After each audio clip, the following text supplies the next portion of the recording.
Esta é Jerusalém, a cidade onde Jesus de Nazaré passou os seus últimos dias na terra. Hoje ela é uma vasta metrópole que vibra com o movimento agitado da vida moderna. Quando Jesus foi para esta cidade, há cerca de 2000 anos, Jerusalém era menor, mas não menos povoada ou vibrante. Mais de 40.000 pessoas viviam na área cercada por muros, hoje chamada de a Velha Cidade.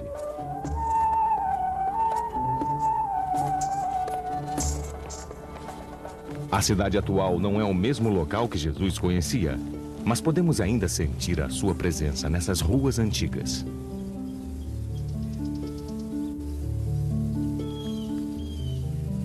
Ele nasceu perto de Jerusalém, no vilarejo de Belém, mas foi criado no norte, na província agrícola da Galileia.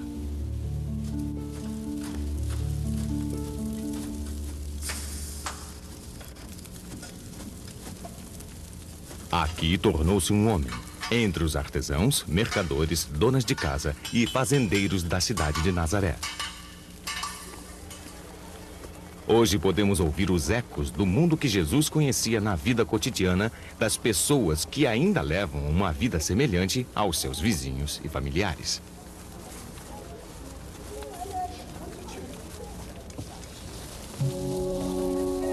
Durante aqueles anos, depois da morte do rei Herodes o Grande, o Império Romano dividiu a Palestina em 3 partes.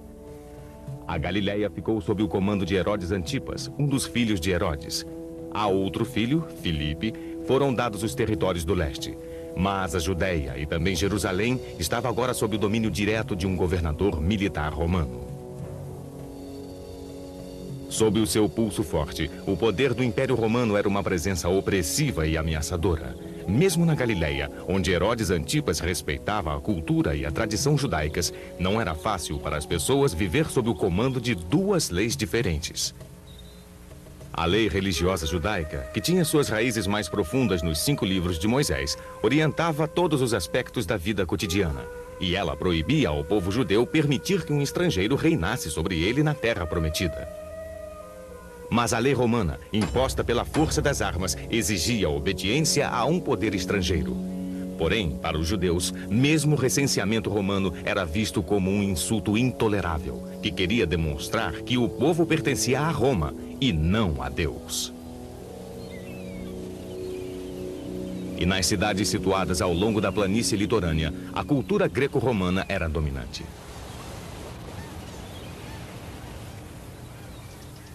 Havia arenas para jogos e combates e templos para a adoração dos deuses pagãos. Era um ultraje para os judeus, cuja primeira lei era: não tereis outros deuses além de mim.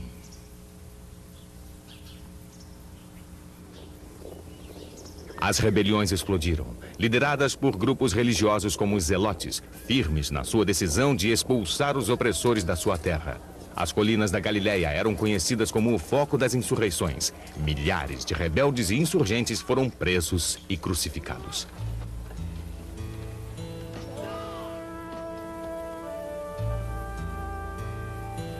Foi neste mundo em ebulição que Jesus foi batizado por João, o Batista, e começou a pregar nas sinagogas da Galileia. Ele ensinava como os escribas e fariseus, e muito do que dizia ecoava os pensamentos destes conceituados e respeitados líderes. Mas Jesus se tornou um pregador itinerante, levando as suas mensagens diretamente aos homens, mulheres e crianças de todos os lugares. Ele escolheu os seus discípulos entre trabalhadores comuns, e não entre estudiosos, como faziam os escribas e fariseus. Pescadores, um coletor de impostos, um conhecido zelote. Em seus ensinamentos, Jesus usava exemplos da vida no campo, a colheita dos frutos da vinha, o grão das sementes, a guarda das ovelhas. Ele falava para pessoas trabalhadoras, como os galileus que conhecera quando era criança.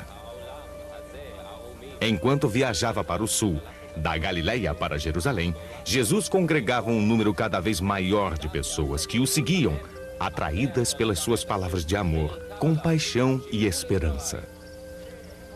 E atraídas pelo seu poder de curar suas aflições e suas feridas.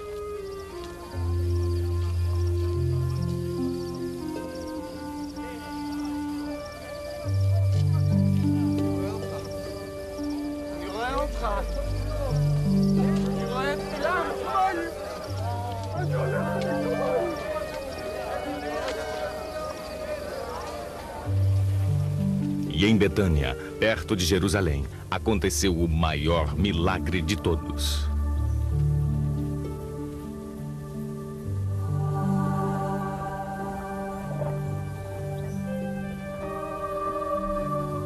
Lázaro estava morto há 4 dias, quando Jesus o chamou de volta do túmulo.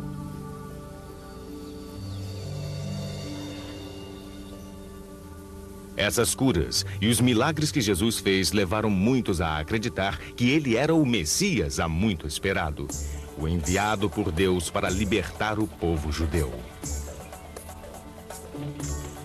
Uma vasta multidão seguia Jesus quando ele finalmente se aproximou de Jerusalém para a comemoração da festa da Páscoa. Jesus e sua época. Os últimos dias.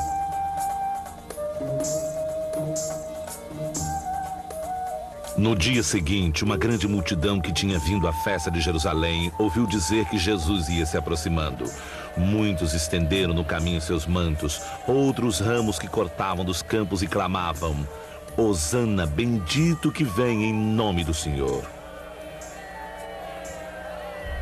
Uma recepção tumultuada aguardava o mestre itinerante da rústica Galileia, que se aproximava da cidade cosmopolita.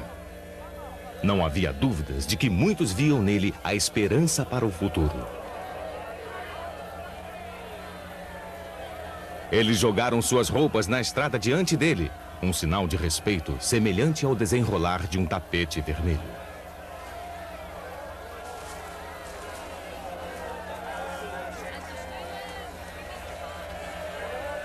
E Jesus foi até Jerusalém, como se cumprisse a profecia contida em Zacarias, capítulo 9, versículo 9, que fala sobre a entrada de um rei.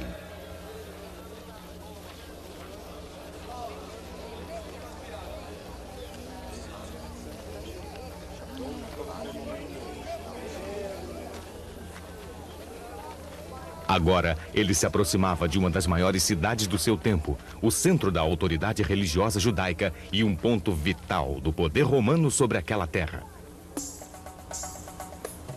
Jesus não reconheceria a Jerusalém que nós conhecemos hoje. Somente algumas pedras restaram da época em que vivia. Tudo mais foi destruído e reconstruído diversas vezes através dos tempos. Mesmo o muro em torno da Cidade Velha é comparativamente novo. Um sultão otomano, Suleimão o Magnífico, construiu o Portão do Leão, na parte ocidental do muro, cerca de 15 séculos depois da época de Jesus. O portão também é chamado de Portão de São Estevão, porque os cristãos de épocas mais recentes acreditavam que São Estevão o havia atravessado em seu caminho para o martírio. O Portão de Jaffa, situado na parte oriental, foi feito pelo mesmo sultão do século XVI. Desde então, é uma das principais entradas da cidade antiga. O elegante Portão de Damasco, no norte, é um exemplo clássico da arquitetura islâmica. Acima do arco está inscrito: Alá é o único Deus e Maomé é seu profeta.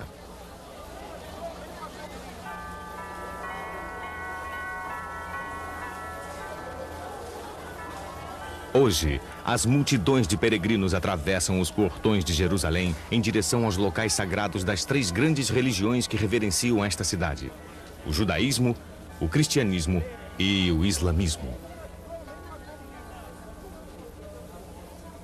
Os cristãos percorrem a Via Crucis, o caminho do sofrimento, que muitos acreditam ter sido a rota de Jesus em direção à sua morte no Calvário. Na verdade, os seus pés nunca tocaram estas pedras e os seus olhos nunca viram estas construções.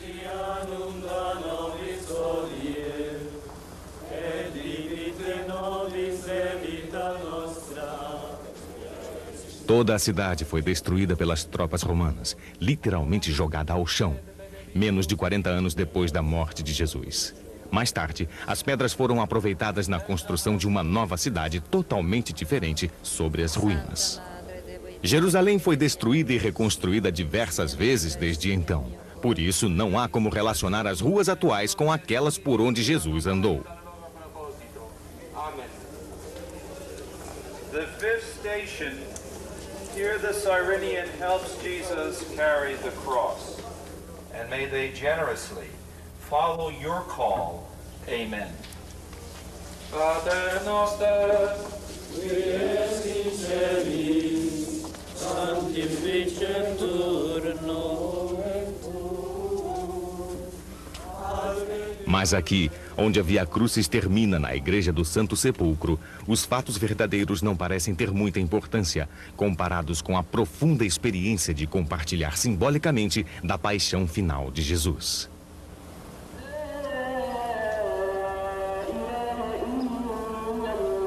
Os muçulmanos fazem os seus cultos na mesquita de Al-Aqsa, que fica perto do Domo na Rocha.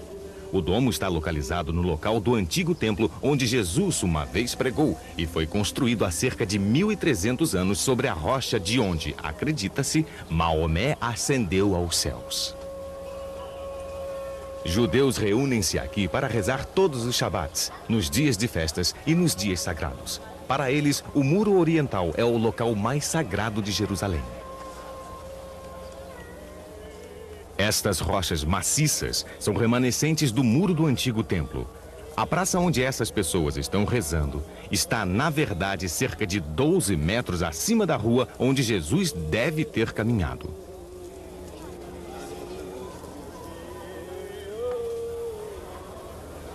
Os fiéis escrevem orações, súplicas e agradecimentos em pedaços de papel e os colocam dentro das fendas do muro. A linha escura ao longo do muro, a aproximadamente 1,5 metros acima do chão, é o resultado de milhares de pessoas ali descansarem as mãos e testas durante as orações.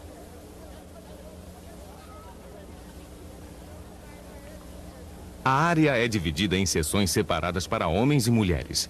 No Oriente Médio, as mulheres em geral ficam segregadas dos homens durante a observância religiosa pública.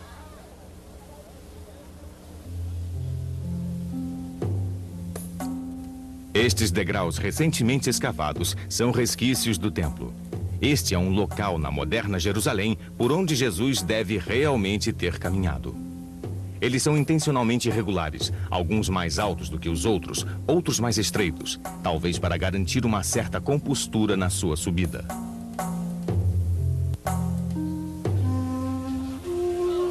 Quando Jesus e seus discípulos entraram no templo, eles eram parte de uma vasta multidão que aglomerava pessoas de todas as partes do mundo que iam a Jerusalém para comemorar a Páscoa. Os levitas, descendentes da tribo de Levi, eram os zeladores, músicos e cambistas do templo. Também eram os encarregados da segurança e vigiavam a multidão alvoroçada do pátio externo.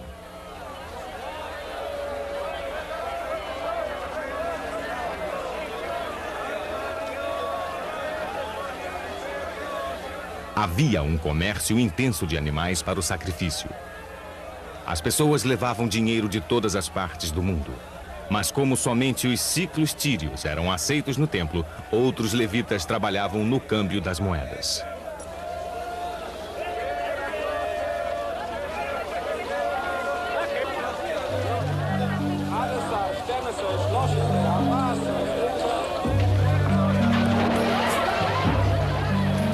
E começou a expulsar os que no templo vendiam e compravam. Derrubou as mesas dos trocadores de moedas e os bancos dos que vendiam pombas.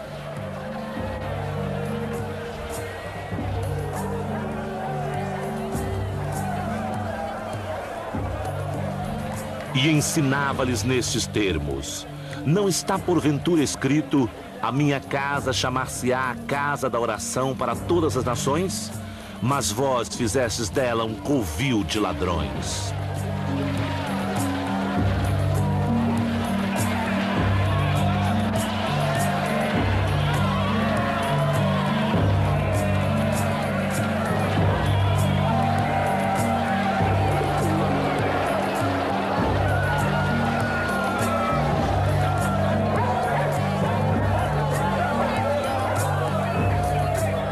Jesus tornou-se um homem marcado.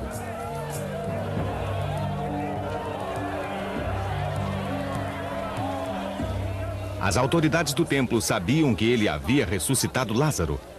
A sua entrada triunfante em Jerusalém não podia ter passado desapercebida. E agora, este ataque veemente dentro do próprio templo. A Páscoa era sempre uma época perigosa, quando as multidões que enchiam Jerusalém poderiam facilmente se aglomerar em torno de um líder carismático. Isso já havia acontecido antes.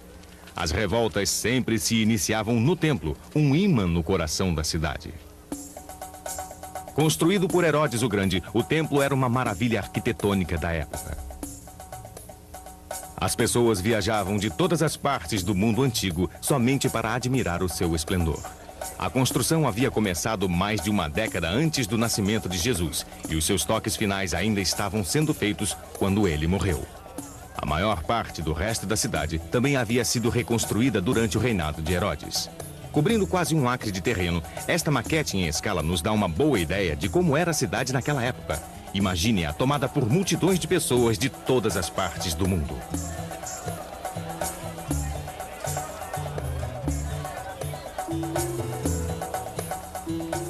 Pessoas abastadas e poderosas também iam comemorar a Páscoa em Jerusalém. Elas ficavam na parte alta da cidade, onde a classe dominante vivia.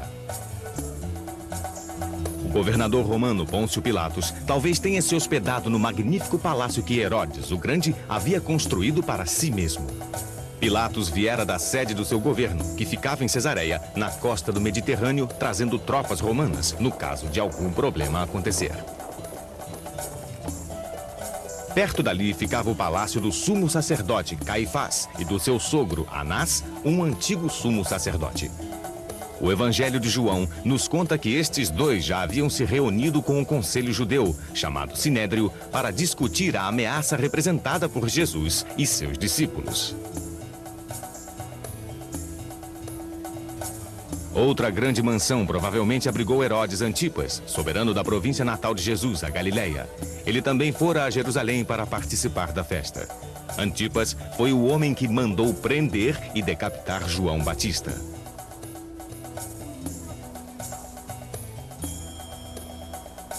O mármore branco e a placa de ouro do templo brilhavam na luz forte do sol. De qualquer lugar de Jerusalém podia-se vê-lo. Os muros de calcário da Basílica Real de Herodes se erguiam acima do lado sul do Muro de Retenção.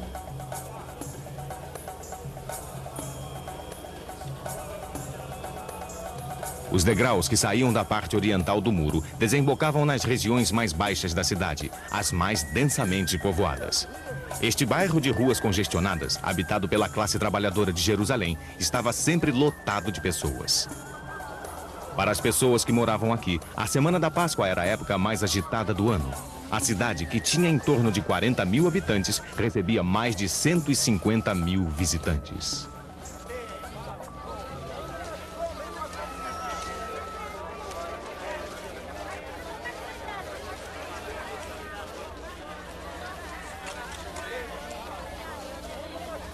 As ruas ficavam lotadas de pessoas, como acontece hoje em dia durante os feriados religiosos. O burburinho de diversas línguas é o mesmo, embora naquela época se falassem os idiomas antigos, o grego, latim, aramaico. Como a cidade quase não tinha atividade agrícola, uma grande quantidade de comida era trazida dos campos para alimentar as multidões. E toda ela era vendida nos mercados e barracas que se espalhavam pelas ruas. Também eram vendidos artigos finos de todas as partes do mundo, sedas do Extremo Oriente, linhos da Galileia, cerâmica e vidros de luxo da Itália, tapetes da vizinha Síria, especiarias da Índia, Pérsia e até de outros locais mais distantes. Jerusalém era famosa pelos seus artigos de lã, seus tecelões e alfaiates e pelos seus ourives e prateiros. Os berros dos mercadores e vendedores ambulantes aumentavam o tumulto. As multidões entupiam Jerusalém, obrigando muitas pessoas a pernoitar acampadas fora dos muros da cidade. Os galileus montavam as suas tendas no Monte das Oliveiras, do outro lado do Vale de Quidron. Eles certamente consideravam a sombra das oliveiras um refúgio acolhedor do caos urbano. No Monte das Oliveiras, os galileus estavam entre pessoas trabalhadoras como eles próprios. O cultivo de olivas era a única atividade agrícola de Jerusalém. Havia uma competição acirrada para colher o fruto no seu auge, com as mãos ou sacudindo os galhos abarrotados com varas compridas. As olivas eram uma importante fonte de renda.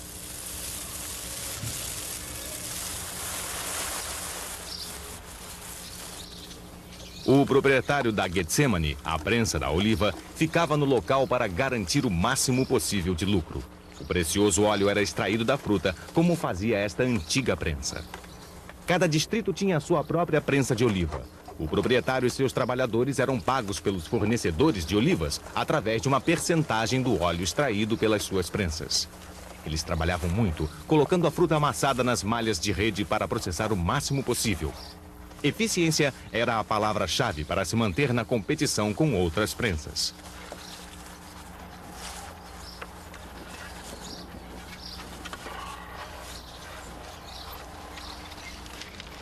Músculos e pedras pesadas aumentavam o peso da alavanca que caía sobre a polpa, extraindo até a última gota.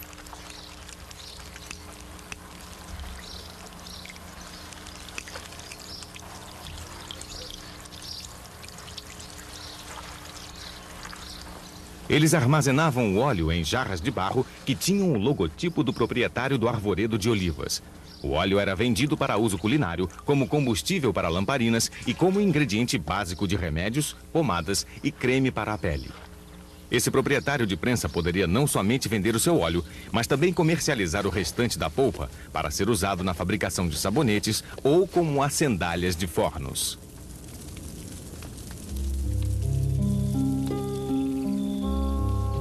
Todos os 4 evangelhos nos contam que à noite, Jesus e seus discípulos se retiraram para o Monte das Oliveiras.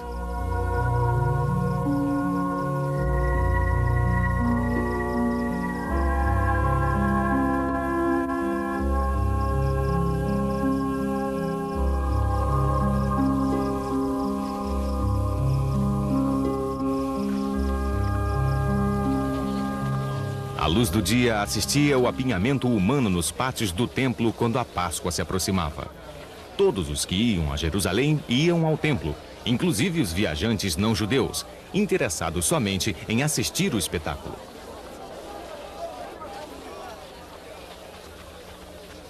Imagine o pandemônio que se formava com os milhares de fiéis. Muitos judeus faziam a peregrinação até a cidade apenas na Páscoa. Era a única oportunidade do ano de fazer sacrifícios de penitência pessoal ou de agradecimento no templo.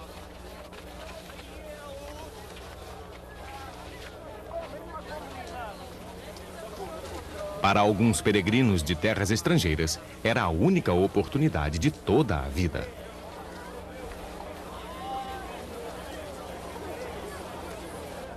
O vasto pátio do lado de fora do templo, conhecido como o Pátio dos Não-Judeus, era maior do que 10 campos de futebol e aberto a todos, judeus e não-judeus.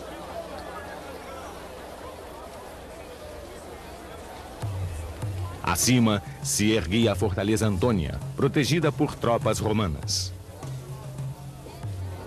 Durante a Páscoa, as tropas de elite de Cesareia também ali ficavam, prontas para reprimir qualquer distúrbio. Somente os homens e mulheres judeus podiam entrar no templo, que ficava no mesmo local do templo do rei Salomão até cerca de 600 anos antes. Na barreira que separava as duas áreas ficavam pedras, onde avisos escritos em grego advertiam os estrangeiros a ficar do lado de fora, sob pena de morte. Até mesmo os soldados romanos respeitavam a proibição. Eles nunca atravessavam este portão que dava no Pátio das Mulheres, assim chamado porque era o mais próximo das partes internas do templo às quais as mulheres judias tinham acesso. Era um local de encontro, agitado a qualquer hora do dia. Ali, os mestres ensinavam, os estudiosos debatiam, as famílias e amigos se encontravam. Os homens judeus deixavam as suas famílias para subir esta escada e atravessar o portão Nicanor até o pátio dos israelitas. Em um dia normal, centenas de homens levavam animais para serem sacrificados. Talvez uma pomba, uma cabra, uma ovelha. Um homem rico podia levar até um boi. Aqui o animal era dado a um sacerdote que o abatia e cuidadosamente o preparava para o sacrifício de acordo com as regras exatas estabelecidas pelas leis de Moisés. Depois de matar o animal, ele colocava partes do seu corpo para queimar, atiçando o fogo com madeira imaculada. Este antigo ritual de sacrifício, esta afirmação literal de que toda a vida pertence a Deus, era a razão de ser do templo. Todos os dias, centenas de sacrifícios eram feitos ali. Alguns de expiação de pecados, outros de agradecimento por boa sorte e outros ainda pela busca da pureza espiritual. Ninguém, somente o sacerdote, podia se aproximar do altar ou entrar no santuário do templo. Suas colunas, paredes e portas eram revestidas de ouro e no seu topo havia feixes de uvas e parreiras douradas. Espigões no teto evitavam que os abutres e outros pássaros de carniça ali se alojassem. No interior ficava o altar do incenso, uma mesa com oferendas diárias de pão não fermentado e o grande candelabro de 7 braços, o menorá. A sala mais reservada, o misterioso santuário, era uma sala vazia, na qual nenhuma luz jamais brilhara.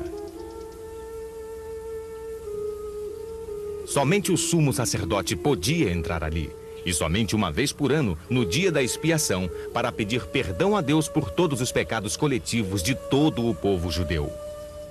No templo de Salomão ficava guardada a Arca da Aliança, que continha as tábuas da lei dadas a Moisés no Monte Sinai.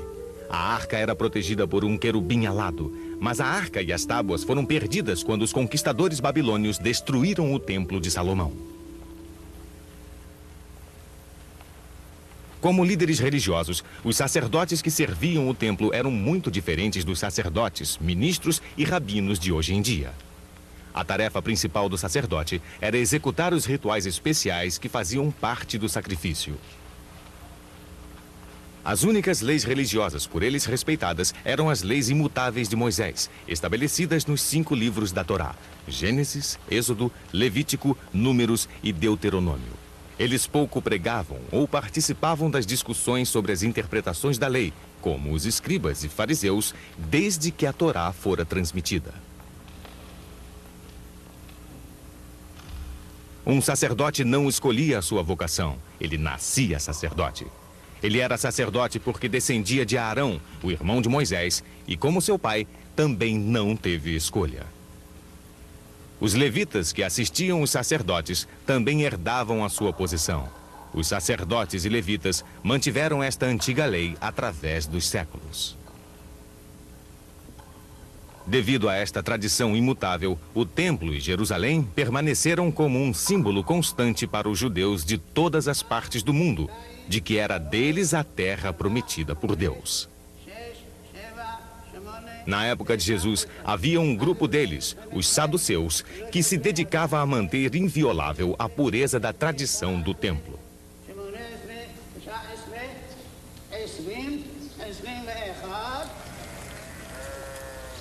Os rituais da Páscoa eram diferentes de qualquer outro ritual. Milhares de ovelhas eram levadas à cidade para serem sacrificadas. Atualmente, os sacerdotes samaritanos comemoram a Páscoa no Monte Garizim, seguindo o mesmo ritual daquela época. Era o único dia do ano em que os animais não eram sacrificados pelos sacerdotes. O sacrifício era feito pelos próprios chefes de cada família.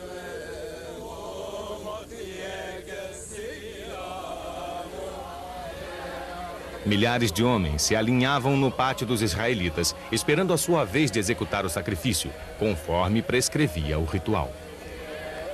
O sangue era depositado em uma tigela dourada, que passava por uma sucessão de sacerdotes, e era lançado no grande altar. Em seguida, a tigela voltava de mão em mão para ser de novo enchida com o sangue de uma outra ovelha. Cerca de 17 mil sacerdotes e levitas de toda a Palestina se juntavam aos encarregados do templo para este ritual, que se estendia por um dia inteiro. Todos trabalhavam do amanhecer ao anoitecer. Naquela noite, por toda Jerusalém, pequenos grupos compartilhavam o pão sem fermento, as ervas amargas e a ovelha assada. Eles recontavam a história do sofrimento das crianças de Israel, escravizadas pelo faraó do Egito, e de seu penoso êxodo daquela terra cruel, depois que o anjo da morte havia passado sobre as suas casas. Aproximava-se a festa dos pães sem fermento, chamada Páscoa. E os sacerdotes e os escribas buscavam como eliminar Jesus, pois temiam o povo.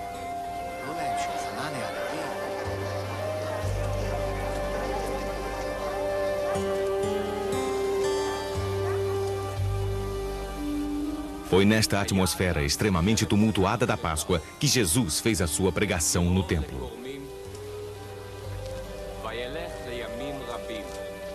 A cidade apinhada de pessoas era como um pavio altamente inflamável. Tanto os sacerdotes do templo quanto as autoridades romanas temiam que Jesus pudesse ser a centelha que o colocaria em chamas. As palavras ditas por ele no templo eram diferentes das palavras singelas que usava nas pregações que dava nos vilarejos do interior.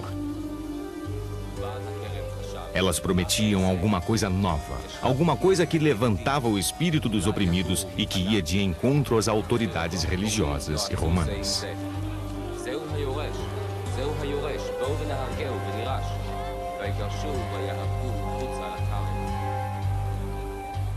Eu sou a luz ao mundo. O que me segue não caminhará nas trevas, mas terá a luz da vida. Porque não vim para julgar o mundo, mas para o salvar.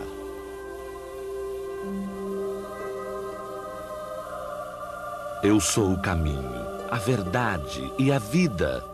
Ninguém vai ao Pai senão por mim.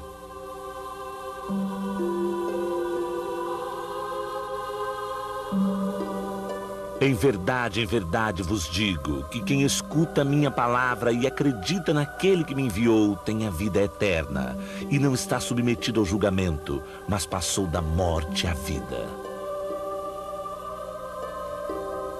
Agora chega o momento de ser julgado este mundo. Agora o chefe deste mundo será lançado fora. Mas eu, quando for levantado da terra, atrairei todos a mim.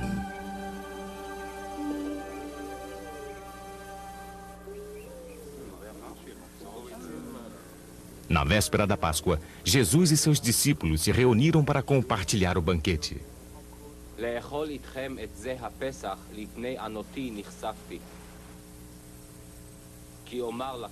É este banquete que conhecemos como a última ceia.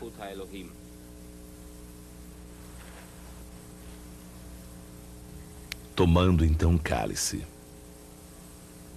Baruch atah Adonai Eloheinu melech haolam, borei pri hagafen.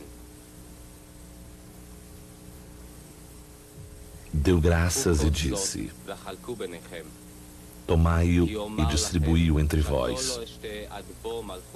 Pois vos digo, não mais beberei de hora em diante do fruto da vinha, até que venha o reino de Deus. Depois, tomando o pão, Baruch atah Adonai, Eloheinu melech haolam, hamotzi lechem min haaretz. E dando graças, partiu e deu, dizendo-lhes: Este é o meu corpo, que é dado por vós. Fazei isto em memória de mim.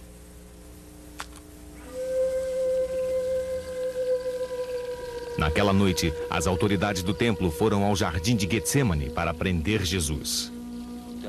O discípulo Judas o havia traído com um beijo. Judas recebera 30 moedas de prata como pagamento, o preço de um escravo.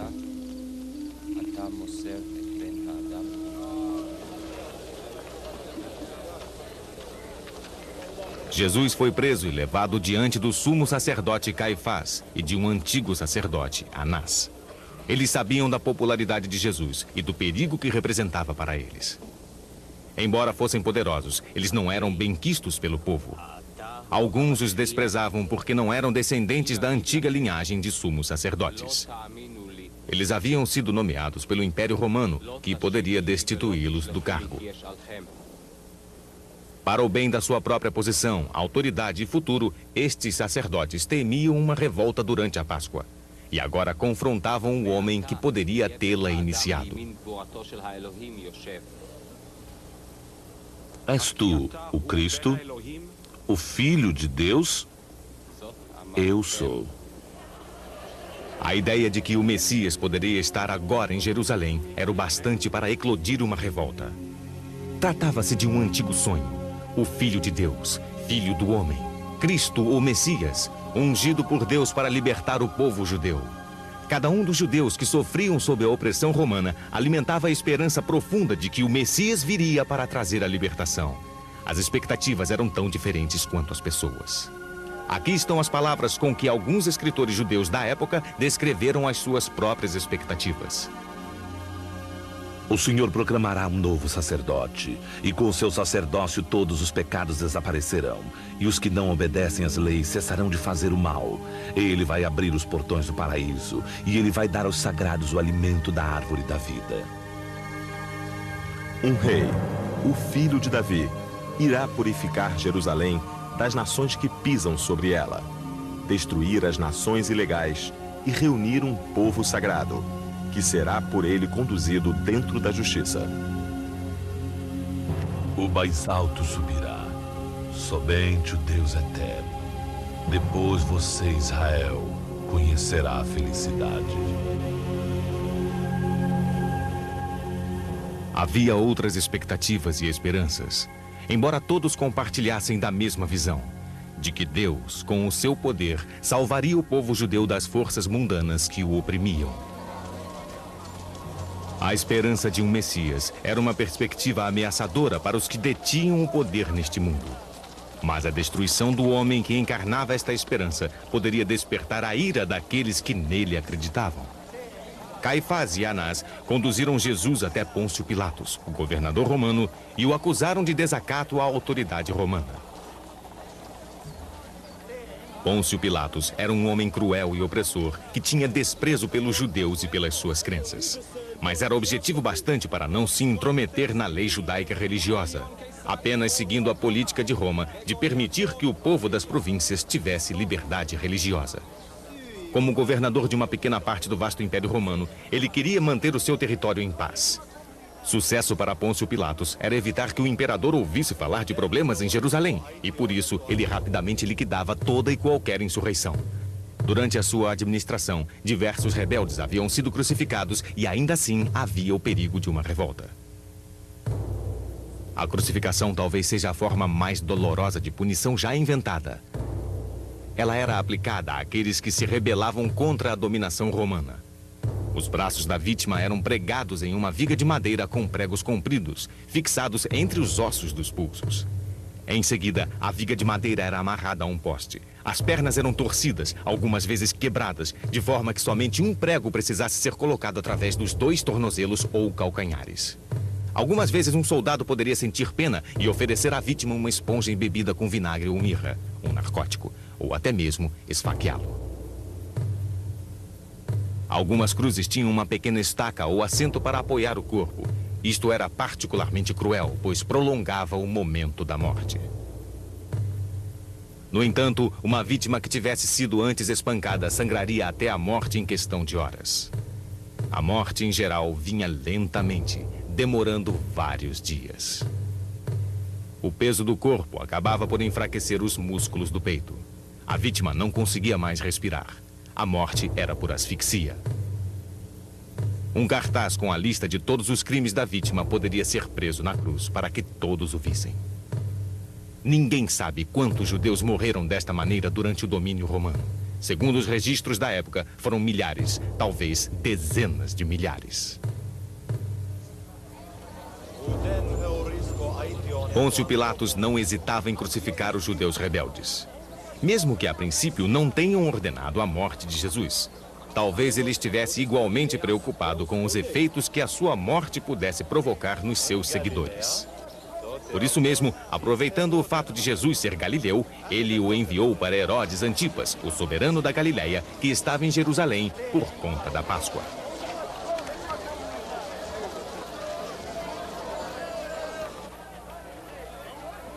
Este era o mesmo homem que uma vez tentara prender Jesus. Mas, advertido por alguns fariseus, Jesus conseguira escapar. Desta vez, Herodes apenas ridicularizou Jesus, chamando-o de falso rei dos judeus e mandou-o de volta a Pilatos.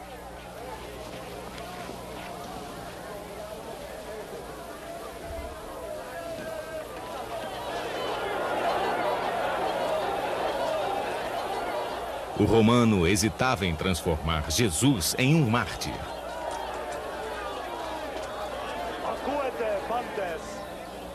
Por isso, em homenagem à Páscoa, ele propôs libertar Jesus ou um outro prisioneiro, chamado Barrabás, que aguardava a sua execução.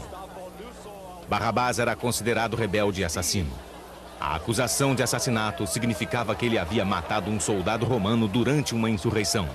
Mas, aos olhos de muitas pessoas, isto o tornava um herói. E que esperança poderia oferecer um Messias que não lutava pela sua própria vida?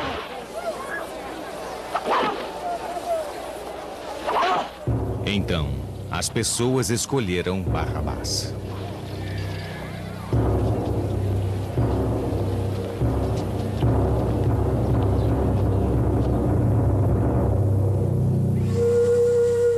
Jesus foi condenado à morte.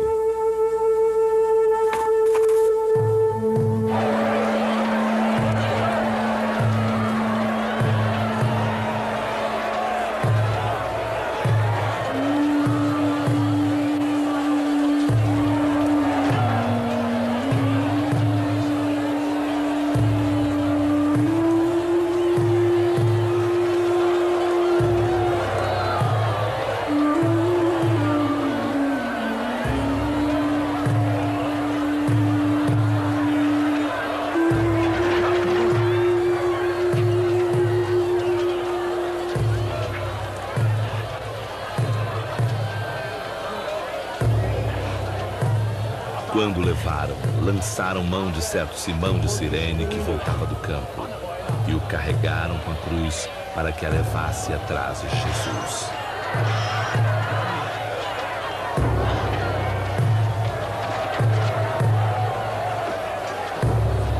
Seguia-o grande massa de gente e mulheres que batiam no peito lamentando-se por ele.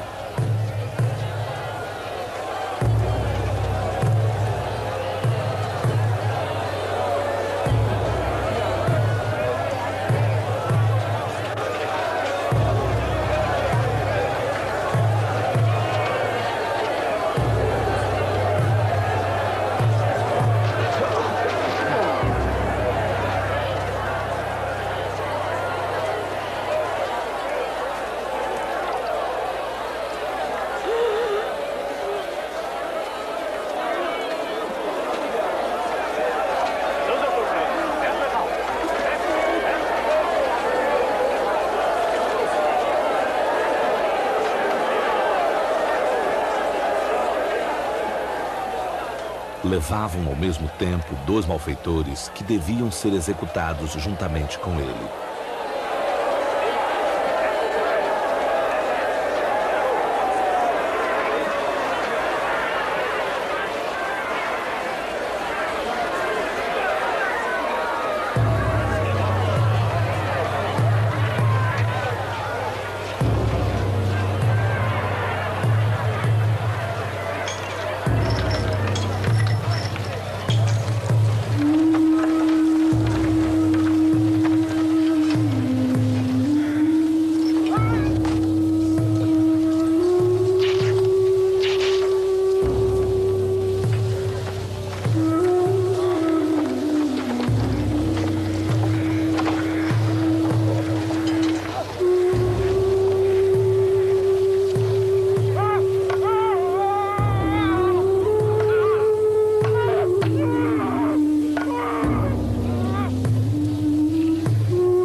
Chegaram ao lugar chamado Calvário e ali o crucificaram, assim como aos malfeitores, uma à direita, outro à esquerda.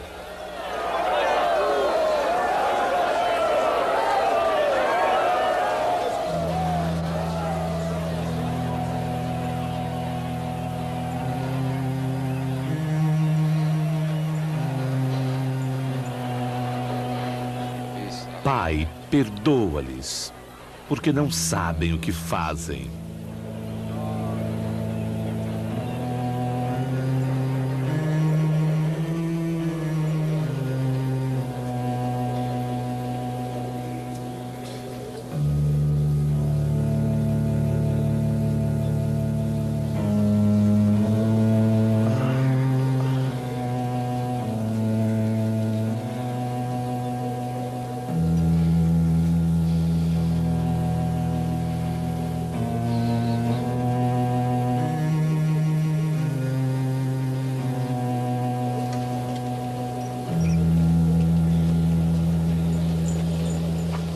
Depois de o haverem crucificado, repartiram suas vestes entre si, tirando a sorte.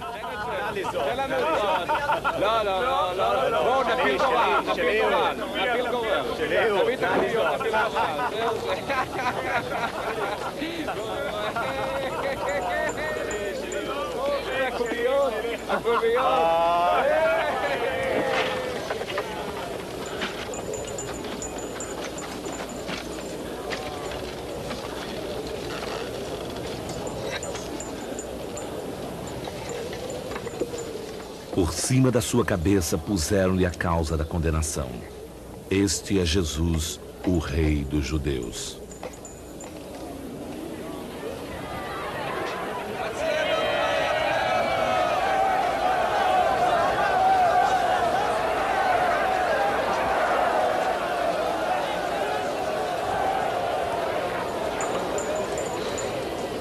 שאר נפשך, אם מלך היהודים אתה.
Pai,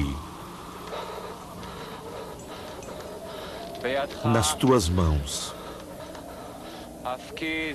entrego meu espírito.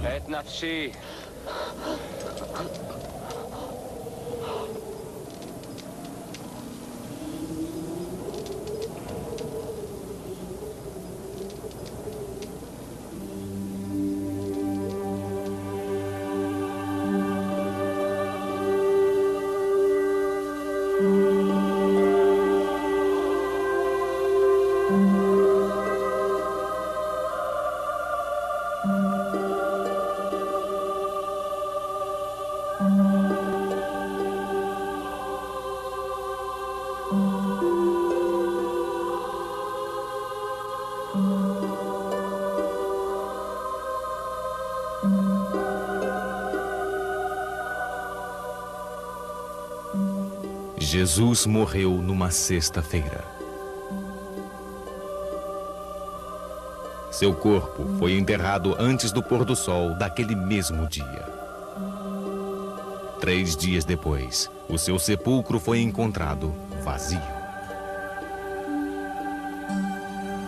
ele havia ressuscitado. Eu sou a ressurreição e a vida. Todo aquele que crê em mim, mesmo que esteja morto, viverá. E todo o que vive e crê em mim não morrerá jamais. Alguns discípulos viram-no vivo pelos 40 dias seguintes. Eles testemunharam a sua ascensão aos céus.